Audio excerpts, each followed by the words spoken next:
मन कैसे रुके? तो उड़िया बाबा ने उत्तर दिया, नियम पालन से।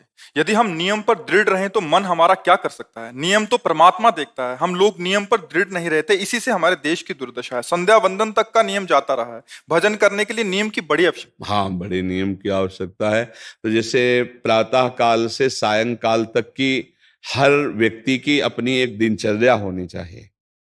ऐसा नहीं कि आज हम 4 बजे उठे, कल 7 बजे उठे, पर फिर मन को आप कंट्रोल नहीं कर पाएंगे। मन के लिए एक दिनचर्या होनी चाहिए कि हमको 10 बजे सोना है, 4 बजे उठ जाना है। तो फिर 4 से 4:15 नहीं होना चाहिए, 4 बजे उठ जाना, ऐसा नियम बना ले। और उठ करके हमको थोड़ी देर नाम जप करना है, थोड़ी देर हमें वाणी जी का गायन करना है, थोड़ी देर हमें ध्यान, एक अपनी दिनचर्या। फिर हम अपने संसार के कार्य के नियम, जो संसार के कार्य हैं, उनको भी करते हुए भगवान को समर्पित करें। जैसे जो पद में है, जो आपको राष्ट्र सेवा मिली है, जो आपको समाज सेवा के पद मिले हैं, या आपको जो घर की सेवा के कार्य मिले हैं, उनमें बहुत धर्म पूर्वक आचरण होना चाहिए। अगर आप अधर्म आचरण करते हैं, अपने पद का दुरुपयोग करते हैं, तो आप सुबह जग करके थोड़ा माला चला लीजिए, फिर भी आपका कल्याण नहीं होगा, क्योंकि आप अपने पद का, अपने सेवा का दुरुपयोग कर रहे हैं। जैसे हम जानते हैं कि अधर्माचरण है, ये अधर्मी है, हमें पता है दोषी है, और वो हमको कुछ धन दे देता है, और हम उसको मुक्त करवाने की बात सोचते हैं, और जो निर्दोष है उसको फंसा देते हैं। अब तुम चाहे जितना माला चलाने की कोशिश करो या दान पुण्य करो, वो तुम्हारा अधर्म आचरण, वो अधर्म का धन तुम्हें सतमार्ग में नहीं जाने देगा। नियम लेना चाहिए कि जिस पद में है, जिस धर्म में है, जिस कर्तव्य में है, चाहे कुछ भी हो जाए, हम अपने कर्तव्य से विमुख नहीं होंगे। जितना जप महान है, उतने कर्तव्य महान है। दोनों बातें समझना है। माला फेरा और इसके बाद बेईमानी, अधर्माचरण, इनका कोई नियम नहीं है कि हमें कैसे चलना है, तो वो माला काम नहीं कर पाएगा, क्योंकि उसका तभी सत्य भाव माना जाएगा माला जपला जब धर्माचरण है। धर्माचरण नियम से। बोले वो बड़े कट्टर नियम वाले हैं, उनको घूस नहीं, आप उनको भयभीत करके नहीं काम करवा सकते, प्रलोभन में काम नहीं करा सकते। ये हमारी गृहस्थी है ना, तो गृहस्थी के पालन के लिए धन चाहिए, और धन के लिए हम धर्म को आगे रखें, धन को नहीं। धर्म को, हमारा कर्तव्य क्या, प्रायः जैसे पूज्य बाबा ने कहा, आज हमारे देश में बहुत दुर्दशा हो रही है। दुर्दशा हो रही, क्यों? क्योंकि सब अपनी जगह से गलत हो रहे हैं। अगर अपनी जगह हम ठीक रहे तो हमारी दुर्दशा नहीं होगी। हमारा भजन कम होगा, लेकिन हम धर्म से चल रहे हैं तो हम विजयी होंगे। हम भगवान को प्रसन्न कर सकते हैं, क्योंकि हमें जो कार्य मिला है वो भगवान का ही कार्य, सृष्टि भगवान का कार्य। जैसे नए बच्चे कुछ वकालत पढ़ रहे थे, तो यहाँ के प्रश्न किया था कि हम जानते हैं कि वो दोषी नहीं है, हम जानते हैं कि वो दोषी है, पर दोषी हमें पैसा दे रहा है, तो हम वकालत पढ़ी इसीलिए, हम उसको जिताएंगे, तो क्या कोई पाप है? तो उनका खुला पाप है। बोले नहीं, हमारी कोई ऐसा कंपनी दो, ऐसा कुछ बोले कि हमारी कंपनी को ये सिखाया जाता है, तो हमको तो ये करना ही होगा, अगर नहीं करेंगे तो हमारी वकालत का मतलब क्या रहा? तो नहीं, वकालत का मतलब अधर्मी को मुक्त करवाना नहीं है। वकालत का मतलब अधर्मी के सबूत एकत्रित करके उसको दंड दिलवाना है, और धर्मात्मा को मुक्त करवाना है। अब इसके लिए आपके पास अर्थव्यवस्था अगर कमजोर भी है, तो धर्म व्यवस्था आपकी पूरी है। धर्म व्यवस्था ठीक है तो परिवार स्वस्थ रहेगा, सुखी रहेगा, भगवान आप पर प्रसन्न रहेंगे। अच्छा, फिर हमने तर्क रखा कि जैसे आपकी बहन के साथ कोई गलत व्यवहार करे, वो आपको पता है, और वो आपको 10 लाख रुपया घूस दे, तो क्या आप उसका पक्ष लेंगे? नहीं। तो फिर दूसरी बहन के साथ किया है। अब यहां विचार करना है ना, अपने भाई का अगर कत्ल किए हो, मुझे पता हो कि ये दोषी है, तो क्या हम पैसे से उसको मुक्त करने देंगे? लगेगा कि जान की बाजी लगा देंगे, और तुम्हें हम, ऐसे ही एक गरीब आदमी की किसी ने हत्या की है, तो आपका पक्ष बनता है। पर यह ज्ञान कहां मिलेगा? बिना अध्यात्म के ये ज्ञान तो मिलेगा नहीं। ज्ञान तो इस बात का मिला कि कैसे पैसा कमाया जाए। अच्छा, वो पैसा यदि अधर्म से आया है तो आपकी दुर्दशा कर देगा, आपकी बुद्धि भ्रष्ट कर देगा। तो जो बाबा कह रहे हैं कि आज हमारे समाज की बड़ी दुर्दशा हो रही, उसका कारण यही है कि हमें अध्यात्म का ज्ञान नहीं, हमें धर्म का ज्ञान नहीं, और बड़ी बड़ी गलतियां हो जाती है। बिल्कुल पता है आदमी निर्दोष है और हम धन के प्रभाव से उसको दंड दे देते हैं। वो दंडा भगवान जब आपको पलट कर देंगे तो आप सह नहीं पाओगे, उसका परिणाम बहुत बुरा होता है। तो इसलिए समाज को चाहिए अपने अपने कर्तव्य का पालन करते हुए एक नियमावली बना ले। जैसे कुछ दुकानों का नियम होता है कि वहां फिक्स रेट होता है, नहीं होता? वहां ये नहीं चलेगा कि कसम से कहते हैं कि तुम्हें हम अपना जान करके कि 100 रुपया मीटर ये मिला है, हम बिल्कुल मुनाफा नहीं ले रहे। नहीं, झूठ क्यों बोल रहे हो?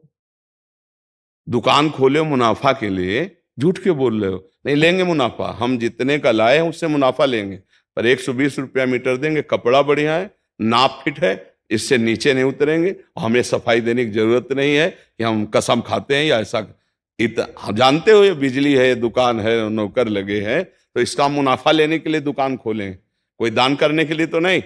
तो सबको पता है मुनाफा लेगा, लेकिन एक फिक्स दाम, उससे 10-20 रुपया का मुनाफा लेकर के हम उसको बेच रहे हैं। लेकिन झूठ क्यों बोले? बोले झूठ के बिना धंधा नहीं चलता। नहीं, ऐसा नहीं है। अब असत्य बोलोगे तो उससे जो आपको मुनाफा मिलेगा वो आपकी बुद्धि भ्रष्ट करेगा, और सत्य है कि मुनाफा के लिए है वही चीज, और आप एक फिक्स रेट में दे रहे, बढ़िया है। अब अगर आप कोई मिलावट करके भोजन सामग्री दे रहे हैं, आपको पता है, तो जो खाने वाले के हृदय में बैठे हुए भगवान हैं वो तुम्हारे जीवन में मिलावट कर देंगे, तुम्हारा जीवन महान दुखमय हो जाएगा। ये कहां समझा जाता है? एक आदमी सिंथेटिक दूध बना रहा है, उससे कहो ये अपने बच्चे को पिला, नहीं पिलाएगा। फिर ये दूसरे का बच्चा जब पिएगा तो उसकी हालत क्या होगी? दूसरे शरीर में जाएगा तो हालत क्या होगी? वो केवल धन की बुद्धि रख रहा है। एक आदमी घी में केमिकल मिला रहा है, एक ऐसे अभक्ष्य पदार्थ मिला है, वो स्वयं नहीं खाएगा, लेकिन वो होटलों में भेजा जाएगा, हजारों लाखों लोग खाएंगे, बीमारी बढ़ेगी, उसको रुपया से मतलब है। ये चीज, ये दुर्दशा हर जगह धर्म का ज्ञान न होने के कारण फैल रही, नहीं फैल रही। एक मरीज बीमार है, असली दवाओं में पैसे ज्यादा है, नकली दवा लेकर के असली के दाम में बेच देना, उसको बिल्कुल फायदा ना होना। लेकिन परमात्मा देख रहा है, तुम जानते हो नकली दवा है, वो तो नहीं जानता बेचारा, ज्यादा पढ़े लिखे नहीं, किसान आदमी गांव का आया है, तुमने दे दिया और उसने पैसा दिया असली के। अब वो पैसा तुम्हारी बुद्धि भ्रष्ट करेगा, तुम्हारे परिवार में कलह पैदा करेगा और तुम्हारा पतन कर देगा। ऐसे हर डिपार्टमेंट में, हर विषय में यदि हम अपने धर्म से चले, अपने सत्य से चले, और थोड़ा भी भजन होगा, वो आपको उत्तम गति प्रदान करेगा। पर ऐसा कहां समझ में आ रहा? अध्यात्म के बिना भला ऐसा समझ में आएगा? तो इसीलिए कह रहे हैं हमारे देश की दुर्दशा हो रही। पूर्वजों में पहले यह था कि हमारा धर्म नहीं जाना चाहिए चाहे प्राण चले जाएं, हमारा चरित्र नहीं जाना चाहिए चाहे सर्वस्व नष्ट हो जाए।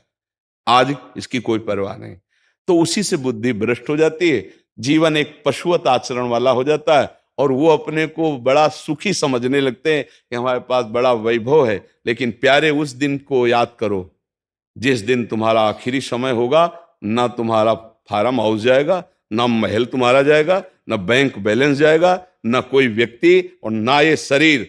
अब तुम्हारे कर्म तुमको भोगवाएंगे। उस समय की कौन याद करता है? अगर उस समय की याद हो तो भय लग जाए कि नहीं नहीं, पाप नहीं करूंगा, क्योंकि जाना है यहां से। अच्छा, कब जाना कुछ पता नहीं, किसी भी समय ट्रांसफर हो सकता है इस शरीर से। तो हमें लगता है कि महापुरुषों के जो वचन है कि हमें एक नियम से जीवन जीना चाहिए, धर्म पूर्वक जीवन जीना चाहिए, अपने कर्तव्य का पालन करना चाहिए। जो हमारे लिए कर्तव्य, आज प्रायः धन प्रधान बुद्धि होने के कारण कर्तव्य स्वाहा हो रहा है। एक विद्यालय में विद्यार्थी के लिए जो गुरु पद में बैठा, उसका क्या कर्तव्य है? वो अपने कर्तव्य को भूला हुआ है। भला छोटे छोटे विद्यार्थियों को, जिनकी नींव पूरे राष्ट्र सेवा में, समाज सेवा में बन सकते हैं, अगर उनको हम सही शिक्षा नहीं दी तो उनका पूरा जीवन बर्बाद हो जाएगा। अगर उनको हम गलत सपोर्ट कर दिए तो उनका पूरा जीवन बर्बाद, क्योंकि नया जीवन है। और जगह जगह अपने अपने कर्तव्यों का यदि पालन किया जाए तो पूरा समाज सुखी हो जाए। लेकिन कर्तव्यहीनता आ रही, कोई अपने कर्तव्य को नहीं समझ रहा है।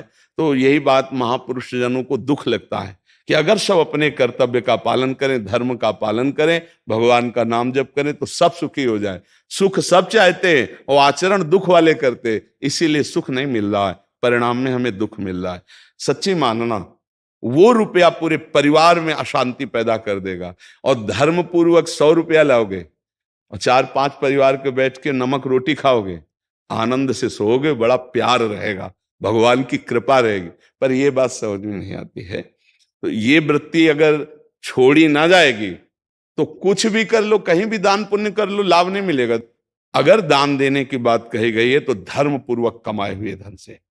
अगर आप मेहनत से कमाए हो ना, 10 रुपया दे दोगे ना, तो 10 रुपये का वो आटा लाके अगर 2 रोटी खाएगा तो खूब वजन होगा।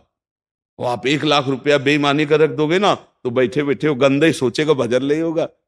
उसका गंदा सोचना और आपका गंदा करना दोनों मिल करके, उसके कारण भी तो आप बने ना, तो आपका ही पतन हो जाएगा। उसको तो भगवान बचा लेंगे क्योंकि भगवान की शरण में है। तो मुझे लगता है अधर्म के धन से कभी किसी को लाभ नहीं मिलता। तो अपने कर्तव्य का पालन करते हुए यदि नाम जप किया जाए तो बहुत जल्दी हमको लाभ प्राप्त हो जाए। बहुत सुंदर मतलब ये चर्चा होती है, अगर आप लोग इसको धारण कर लें तो निहाल हो जाएंगे। सच्ची कह रहे, ये जो बातें हैं ये बहुत सुंदर जीवन को पुष्ट करने वाली हैं, पर आप धारण कर लें तो बात है। नहीं तो जैसे लाभ दिखाई दे रहा 50,000, तो ये बातें भूल जाओगे, ये बातें अच्छी नहीं लगेंगी। हे यार, बहुत बढ़िया काम घर में आएगा, पर हमारी ये बात ध्यान रखना, वो 50,000 घर में अशांति पैदा कर देगा।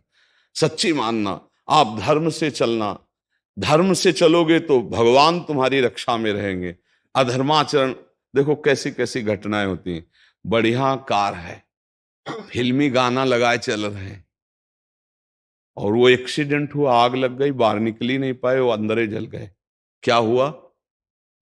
ये करोड़ों रुपए की कार भूंज दिया तुमको अंदर ही बैठाल के, धू धू करके आग लग गई, अंदर जल। ऐसे जलना चाहते हो या भगवान के आनंद में चिंतन करके शरीर छोटे हो फिर दाह संस्कार हो ऐसे कि सब लोग भगवान के नाम का कीर्तन करते ही जा रहे, फिर आपका अंतिम संस्कार वहां जीवित जल गए? क्या हो सकता है? एक एक पल तुम्हारे कर्म का हिसाब होगा, एक एक सेकंड का।